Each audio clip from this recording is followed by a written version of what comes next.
Penilaian obligasi, yaitu 4 hubungan utama. Hubungan pertama, nilai obligasi berbanding terbalik dengan perubahan hasil saat jatuh tempo.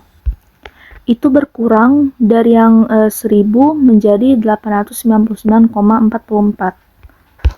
Lalu hubungan yang kedua menyatakan bahwa nilai pasar obligasi akan lebih rendah dari nilai nominal jika hasil yang diharapkan oleh pasar di saat jatuh tempo di atas tingkat kupon bunga dan akan bernilai lebih tinggi dari nilai nominal jika hasil yang diharapkan oleh pasar di saat jatuh tempo di bawah tingkat kupon bunga.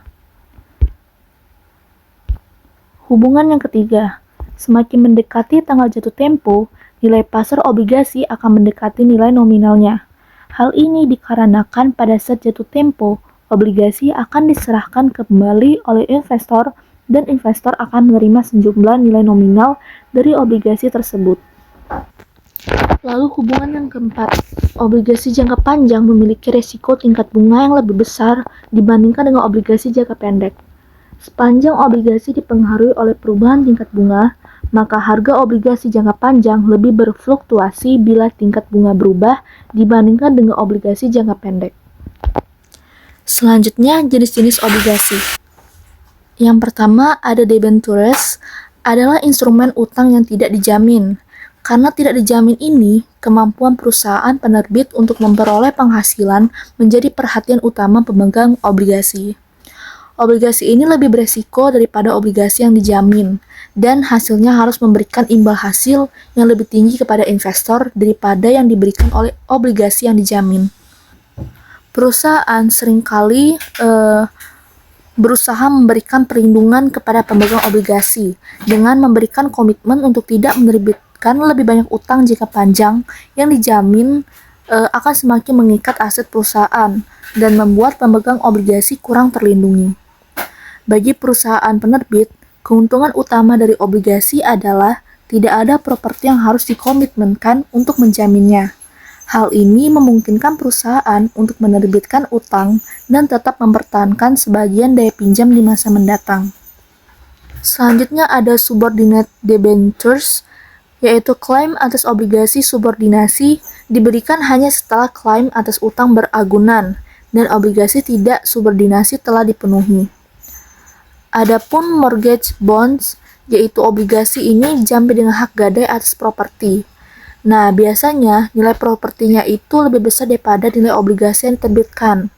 Hal ini memberikan pemegang obligasi sebuah batasan keamanan jika nilai pasar properti yang dijaminkan menurun.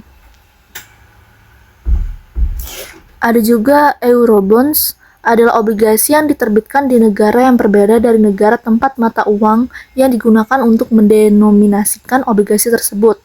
Misalnya, obligasi yang diterbitkan di Eropa atau Asia oleh perusahaan Amerika dan yang membayar bunga dan pokok kepada pemberi pinjaman dalam dolar Amerika Serikat, dianggap sebagai Eurobond.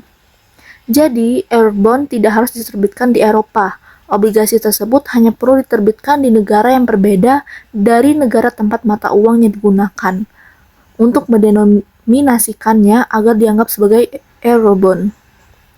Selanjutnya ada zero coupon and very low coupon bonds. Obligasi ini tidak memerlukan pembayaran bunga kupon atau disebut dengan zero, atau pembayaran bunga kupon yang sangat rendah. Nah, akibatnya, pemegang obligasi menerima semua atau sebagian besar pengembalian mereka saat jatuh tempo. Karena obligasi ini membayar sedikit atau tidak sama sekali, mereka harus menjual dengan diskon besar. Bagi investor, obligasi tanpa kupon seperti obligasi tabungan Amerika Serikat. Daya tarik yang jelas dari obligasi tanpa kupon adalah bagi investor yang membutuhkan sejumlah uang sekaligus di masa mendatang, tetapi tidak ingin khawatir terhadap menginvestasikan kembali pembayaran bunga. Lalu ada junk high yield bonds. Obligasi sampah adalah utang berisiko tinggi yang memiliki peringkat obligasi di bawah peringkat investasi. Obligasi ini juga biasa disebut obligasi berimbal hasil tinggi, karena memberikan suku bunga 3 hingga 5% lebih tinggi daripada obligasi berperingkat tertinggi. Ada juga floating rate bonds. Obligasi dengan suku bunga mengambang atau variabel adalah obligasi yang tingkat kuponnya berfluktuasi sesuai dengan tingkat suku bunga pasar saat ini. Adapun convertible bonds. Nah, convertible bonds ini adalah surat utang yang dapat dikonversi menjadi saham perusahaan dengan harga yang telah ditentukan sebelumnya. Selanjutnya yaitu faktor-faktor yang menentukan tingkat bunga. Seperti yang telah kita bahas sebelumnya, harga obligasi itu berbanding terbalik dengan tingkat bunga. Oleh karena itu, untuk memahami bagaimana fluktuasi harga obligasi, maka kita perlu mengetahui terlebih dahulu faktor-faktor apa saja yang menentukan tingkat bunga. Dalam konteks keuangan, tingkat bunga lebih umum disebut sebagai tingkat bunga nominal atau tingkat bunga yang ditetapkan. Sedangkan tingkat bunga yang telah menyesuaikan pengaruh inflasi itu disebut dengan tingkat bunga real.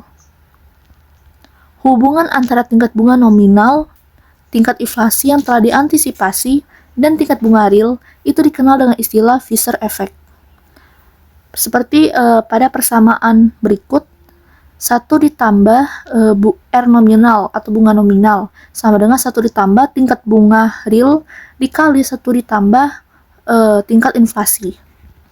Contohnya, asumsikan bahwa saat ini Anda mengharapkan tingkat inflasi sebesar 5% selama 1 tahun ke depan, dan Anda sedang menganalisis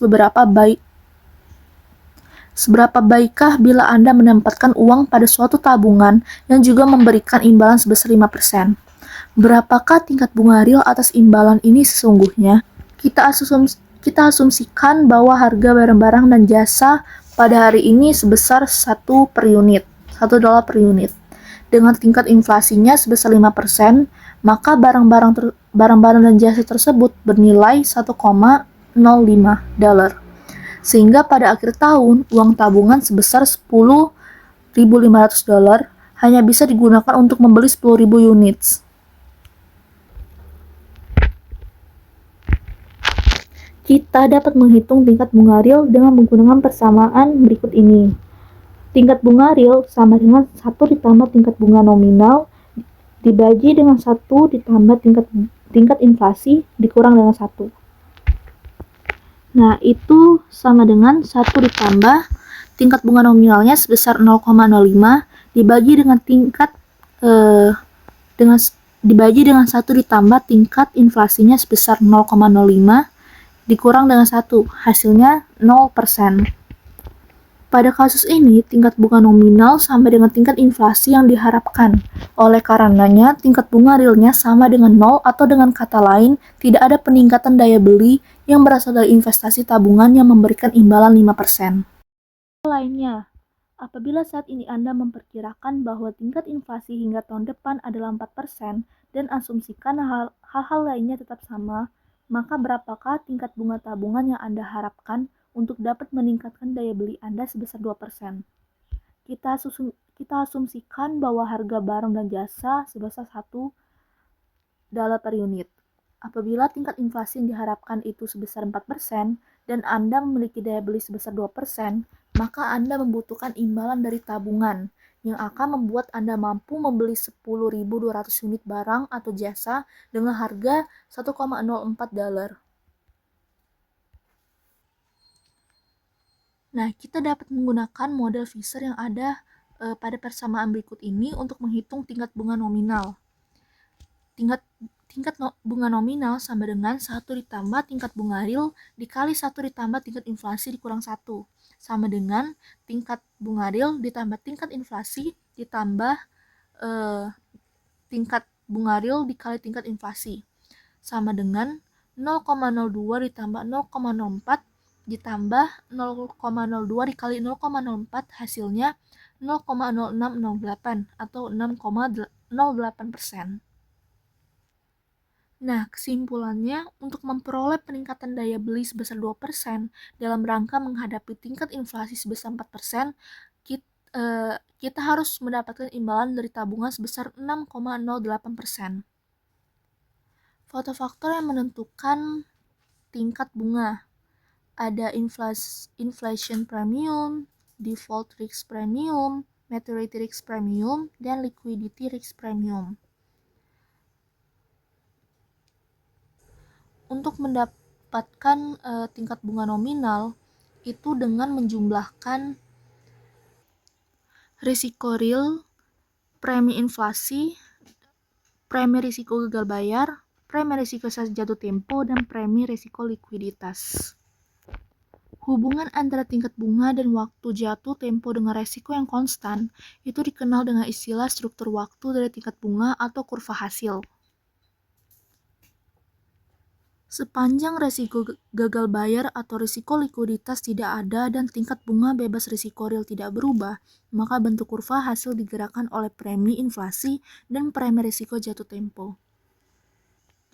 Selama periode di mana inflasi diharapkan akan menurun, maka premi inflasi akan turun sepanjang waktu jatuh tempo yang lebih lama dan menghasilkan kemiringan atau slope yang menurun pada kurva hasil US Treasury Bonds tersebut. Pada kondisi sebaliknya akan terjadi hal yang serupa, seperti pada kurva berikut ini. Kurva hasil dari treasury selama periode peningkatan inflasi. Lalu, kurva yang berikut ini selama periode penurunan inflasi. Pergeseran pada kurva hasil. Kurva hasil berubah sepanjang waktu sesuai dengan yang diharapkan, bergantung pada keempat masing-masing faktor yang menentukan perubahan tingkat bunga.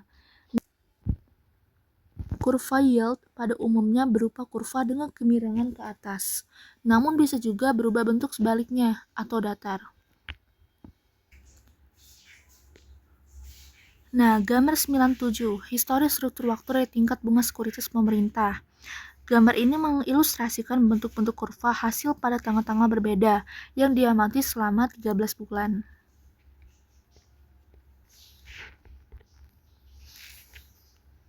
Dan terima kasih sudah menonton sampai akhir. Sampai jumpa di video berikutnya.